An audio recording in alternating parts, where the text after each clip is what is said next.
I've just started using this Mi Tientes Touch Canson paper, and I'm kind of liking it. You see also how I have the image very close to my easel. This allows me to kind of get the top and bottom and just the overall size of the face. I'm using this Gianconda pastel pencil, but really, it could be any brand. I like all brands, but I like starting off with hard pastel to begin with. Pastel pencil is great because you can see how I can hold it and gesture at the same time. Since I'm working on black paper, my mind is sort of reeling from trying to do the opposite of what I've normally done for years. So instead of taking a darker value and blocking in the eyes, nose, mouth, etc., I am blocking in the lights. And, this is new to me, but I'm actually very, very excited about it. And this is just a Conte of Paris gray, so I'm just showing how I'm starting off with different kinds of hard pastel. This little stick, you can tell, is maybe just a little bit. Every pastel is different. And the little stick is just maybe that step up. Even though it's still hard, it's like a step up. So as I block in, it's, maybe a tenth of a softer than that pencil. Okay, let's go back to the poster eyes. I'm really only trying to block in the shapes that you see on the left that are in the light. Those halftones, those shapes that are in between the light and the shadow, I am going to ignore as much as possible. Halftones get us in trouble. So if you can separate your lights and your darks as much as possible, then you are on the right track. Because I always like to equate things as like cooking or something. You can always add more salt. You can always add halftones. But if you put too many of them, it becomes too much information, too crowded. Just doing those values inside the eye shape, but not going too light. So it's a darker gray.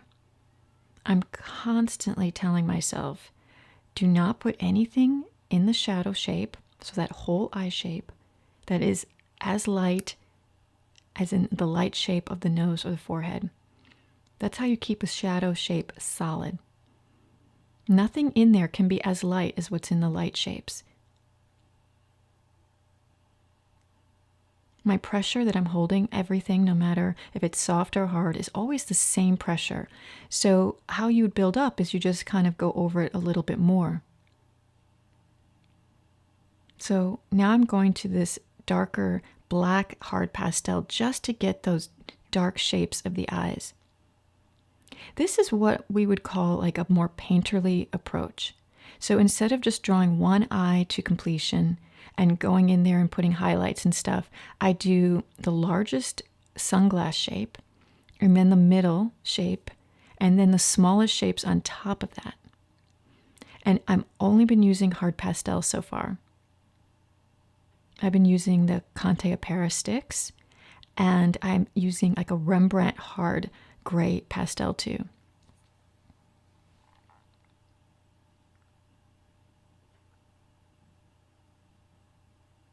I'm using the side of that little stick a lot to kind of mass in, which makes you feel like a brush. I'm still using Conte of Paris little sticks, but I'm just going to a lighter gray. So pretty much so far, I've just been using grays. And I started off thinking that that's what I would do. Since this was an experiment of working on black paper, it's kind of new to me, so I'm taking baby steps. And so I'm thinking only in value and grays right now.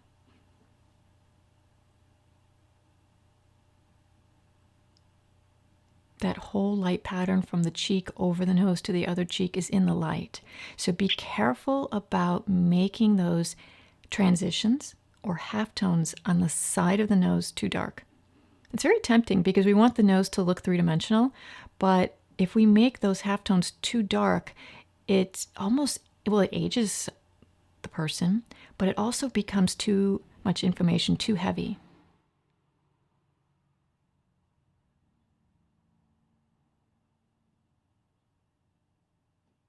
Where there's bone, things are going to turn quickly. Where there's flesh, like in the lips or the cheeks, it's going to turn softer, so you don't need as hard edges there. I want you to see how I kind of do my little step down. I walk over shadow, and then I walk over light, and then I walk over shadow, and I'm training my eye to see these little jumps.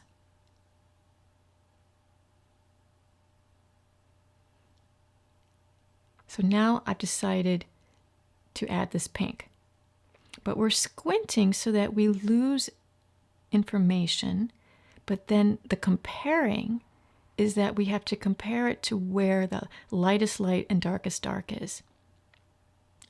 It's, it takes a while. I decided that just using gray was maybe making her look a little dark or sad. And so I took this is what I would call a medium soft pastel, this Lyon. And I'm very gently, what I'm doing is I'm just sort of, I'd call infusing. I'm ghosting in this pink, because what it is it's actually mixing with that light gray underneath. And I'm not pressing down so hard that it is cakey. You can still see a little bit of that ghosting gray underneath. So, having that light down to begin with keeps that pink light. I'm touching the paper so gently.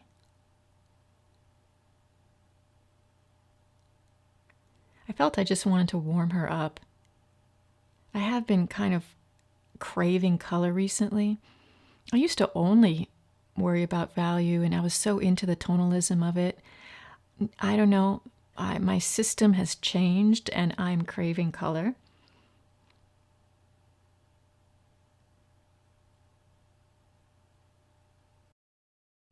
I'm still sticking with the relatively harder pastels. But in the eye shapes and in some of those darker areas, I'm going to a little bit more of a saturated raspberry purple.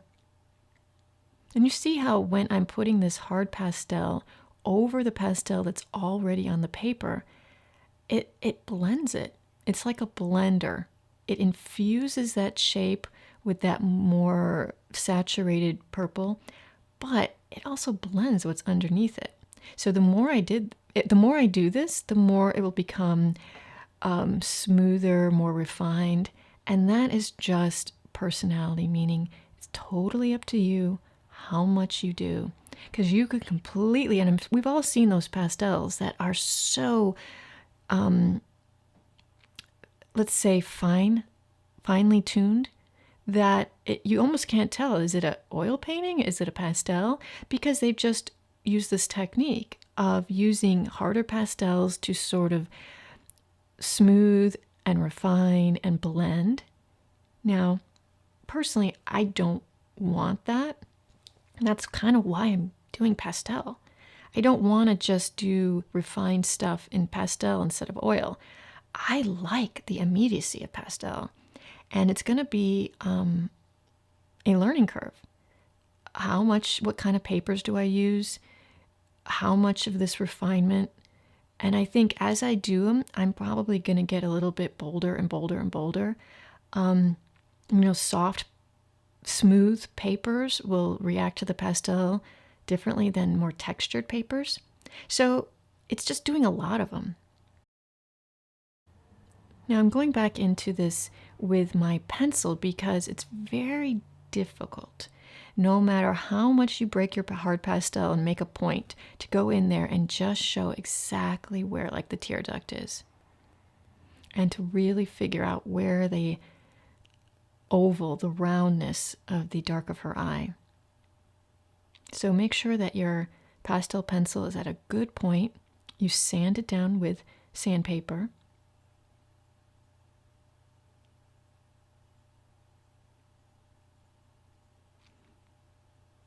I'm constantly double checking that things are still lining up, because as you draw, as I've said, sometimes things morph, and a little edge of an eyelash can mysteriously get too high or too low. So just reminding yourself to double check all alignment.